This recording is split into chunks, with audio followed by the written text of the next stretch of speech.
जो हमारे बच्चों का सुनहरा भविष्य लिखेगी, वो मुहिम जो हमारे हक अधिकार बचाएगी, वो मुहिम जो हमारे समाज को एक नई दिशा देगी, उस मुहिम में हम आप सबके साथ की कामना करते हैं।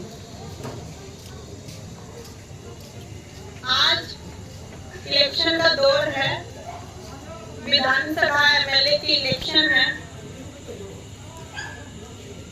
और भिवानी विधानसभा से हमारे साथी, हमारे बड़े भाई साहब पवन फौजी जी इलेक्शन फाइट कर रहे हैं।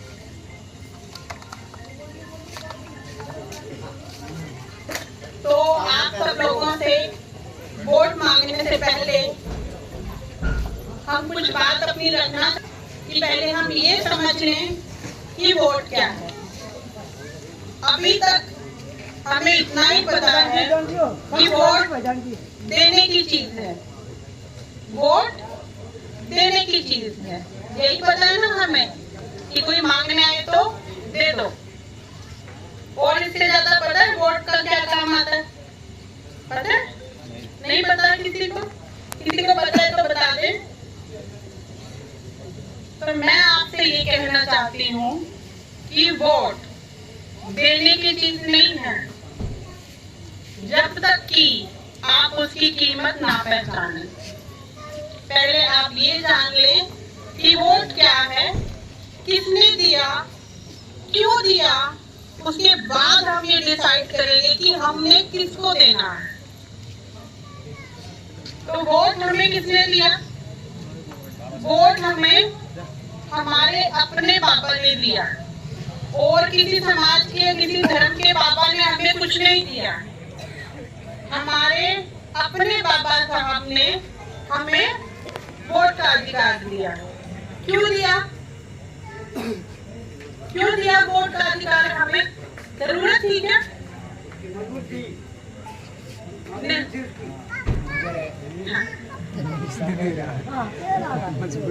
वोट का अधिकार हमें क्यों दिया? वोट का अधिकार उनकी मजबूरी नहीं थी हमें देना। वोट का अधिकार उन्होंने हमें ये देख के दिया कि हम अपनी जिंदगी में कितने मजबूर थे। हमारे पास कोई हक अधिकार नहीं थे, हमारे पास किसी भी चीज का, कोई संपत्ति रखने का, बोलने का, सुनने का, सभा में बैठने का, मंदिर में जाने का कोई अधिकार नहीं था। मजबूर हम थे, इसलिए उन्होंने हमारी मजबूरी देख के हमारे लिए काम किया और हमें वोट का अधिकार दिया। कैसे मिला? ऐसे थोड़ी रखा था और हमें दे दिया। कैसे मिला फिर हमें?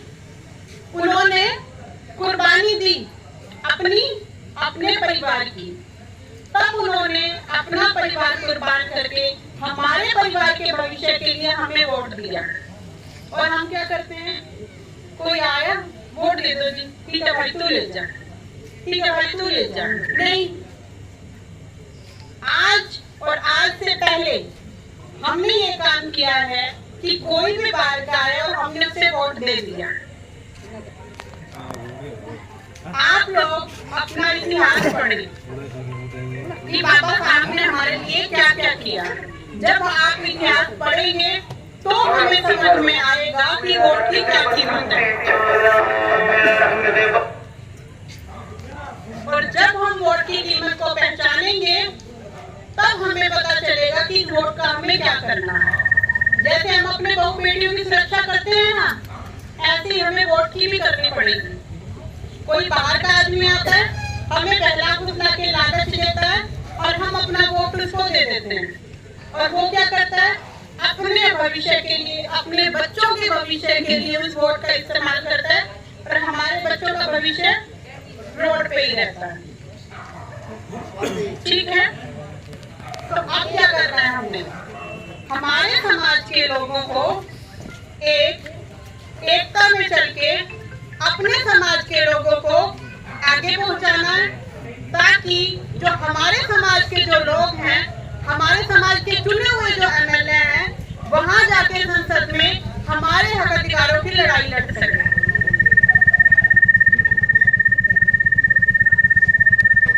से हमने एकता का परिचय देना है और एकजुट होकर अपने समाज के, अपने परिवार के भाई को वोट देकर अपने बच्चों का भविष्य लिखने के लिए भवन में भेजना है। जो वो उंगली का जो निशान हमेशा हमने देखा है, उसका मतलब है वहां पहुंच जाओ जहां क्या मिलता है, जहां से सब कुछ मिलता है, पढ़ाई मिलती है, खाना मिलता है, भविष्य मिलता है, सब कुछ मिलता है।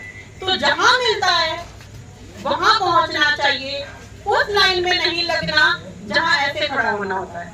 हमें 5 किलो राशन नहीं लेना, हमें वहां खड़ा होना जहां पूरा भंडार भरा है। समझ गए? तो अपने आदमी को वोट देना है, सोच समझ के वोट देना है और आने वाली 5 तारीख को 5 नंबर पर रोड रोलर मोदी भाई साहब। राम राम, सत्साई, जो भी, जय हिंद, वाहेगुरु, सलाम वालेकुम। मुस्लिम समाज के बच्चे सबको बंद की और सामने ने कहिए अगर भाई उस जगह पर जाना है जिस जगह पर सब कुछ भंडार भरा है। एक बच्चा 10वीं पास कर रहा था और एक बच्चा BA था और पोस्ट निकली थी। एक पोस्ट के ऊपर था 10,000 रुपये और एक पोस्ट पर था 1 लाख रुपया। लेकिन विचार किसका, जो 10वीं वाला था उसने सोचा कि मैं क्यों नहीं मैं 1 लाख वाले पर फाइट करूं। क्यों? कि उसको विश्वास था, अपनी काबिलियत पर विश्वास था। लेकिन वो BA वाला है ना, वो सोच रहा अब मैंने लाख रुपये वाले तो नौकरी कौन देगा, मैं तो 10,000 वाले में संतुष्ट हूँ, मैं इसमें फाइट करूंगा। आगे गया, जो एग्जाम चांसलर होते हैं ना वो बड़े समझदार होते हैं, वो देख रहा है तू BA कर रहा है और ये मैट्रिक वाले ने तो 1 लाख के ऊपर फाइट कर रहा है, तू 10,000 पर फाइट कर रहा है। क्या सर उसको विश्वास नहीं है, उसको विश्वास नहीं है। इन कई जगह जाते हैं, वो जगह भाई अपना भाई खड़ा है और उसको वोट दिए तो पता क्या करते हैं, आखिर ना आज का फलाने का दौर है, दिगड़े का दौर, हम जीता तो नहीं है, हमारा वोट खराब जाएगा। अरे तुम डालो ही नहीं तो जीता लेना से, वोट डालो तो जीत के दिखाएंगे। हमने अपने ऊपर विश्वास नहीं है, हमारे समाज पर विश्वास नहीं है, इसलिए हम ये बात मतलब कह रहे हैं। और आज दूसरी कास्ट का भाई इनकी बार मौका हम न दे दियो, इनकी बार मौका हम न दे दियो, अगली बार हम देखो, हम तो करते करते हैं ना बराबर बात 60 के हो गए, चलते बना ले हमारे बच्चे वो करते रहेंगे। तो जब तक हम एकजुट नहीं होंगे, जब तक बाबा साहब तो अपने को देखे सारी जिंदगी कुर्बान करके, लेकिन उन्होंने बाबा साहब ने ये करा, बाबा साहब ने वो करा, बाबा साहब ने ये करा, ये तो गाथा गा रहे हैं ना, लेकिन हम क्या कर रहे हैं वो नहीं देख रहे। तो हम क्या कर रहे हैं, हमारे समाज के लिए कर क्या रहे हैं। ये पूरे कितने समाज भाई यहाँ पर कितने हैं, कितने हैं, 8 और दूसरा कोई आ जाते हैं जिनके पास ज्यादा वो है। हम तो गरीब तबका है, कौम तो 2 ही है, तीसरी कौम नहीं है। कौम 2 है, लुटेरा और कमेरा। हम कमेरा वर्ग में हैं, कमेरा वर्ग से हम लुटेरों से नहीं है। तो आज विनती है मेरी, आप जो हक ना और लुटेरा को माफ करो। जय भीम। इस अवसर पर आपके पास आपका वोट लेने के लिए बहुत सारे लोग आएंगे, बहुत तरीके की आपके पास राजनीति समझाएंगे। मैं 2 चीजें बताने के लिए दिल्ली से आपके बीच में आया हूं। आपने इस चीज को तय करना है कि जो आपके साथ दशकों से, और यही नहीं पूरे देश में जिस आदमी ने समाज के लिए काम किया है, वंचित शोषित समाज के लोगों के लिए जो दिन रात लड़ा है, वो आपका हितैषी हो सकता है, या जो आप लोगों के पीठ में खंजर घोंपते रहे हैं वो आपका हितैषी होगा। ये आपने तय करना है। भाई पवन फौजी जी को मैं लंबे समय से जानता हूं, जिन्होंने देश में समाज को तैयार करने के लिए बड़ी लंबी लड़ाई लड़ी है। आज अवसर आया है कि हम इनको मौका दें, अवसर दें कि आपकी बात को विधानसभा में जाकर के कह सकें, वहां से आपके अधिकार की लड़ाई लड़ सकें। एक उदाहरण और दे रहा हूं मैं आपको। आपके हरियाणा में एक ऐसी राजनीति चली है अभी कि लोग भ्रमित हैं। जैसे चौटाला साहब के साथ तो लगा दिया बहन जी को, वो एक राजनीति बड़ी जबरदस्त है कि उसका जो रिमोट कंट्रोल है वो कहां से है। नहीं तो उसकी राख इन्होंने राखी तो बहुत पहले बांधी थी, पहले भी कंप्रोमाइज हुए थे लेकिन सिरे नहीं चढ़े। दूसरी तरफ उत्तर प्रदेश से हमारा एक भाई है रावण, चंद्रशेखर रावण, उसको दुष्यंत के साथ लगा दिया। आप लोगों के वोट कई जगह बट जाएं, आप लोग कामयाब ना हो उसको। इसलिए ये राजनीति किसने चली? जो सबसे ज्यादा मजबूत है, उसकी राजनीति को ना कामयाब करने के लिए आप लोगों ने ये ध्यान देना कि भाई आपका हितैषी कौन है। इस चक्कर में नहीं जाना बिल्कुल भी, वो बहुत बड़ी पार्टी है जिसने उत्तर प्रदेश में ये कर दिया, उसने ये कर दिया, उसने ये कर दिया। कभी अपना वोट खराब करो। उसने कुछ नहीं किया। जब तक कांसीराम साहब जिंदा थे उनका जो ब्लूप्रिंट था उसके ऊपर काम किया। नहीं तो जब उसके इतिहास को खंगालोगे तो आपको पता लगेगा कांसीराम साहब को 2 गज जमीन भी नसीब नहीं होने दी उस औरत ने।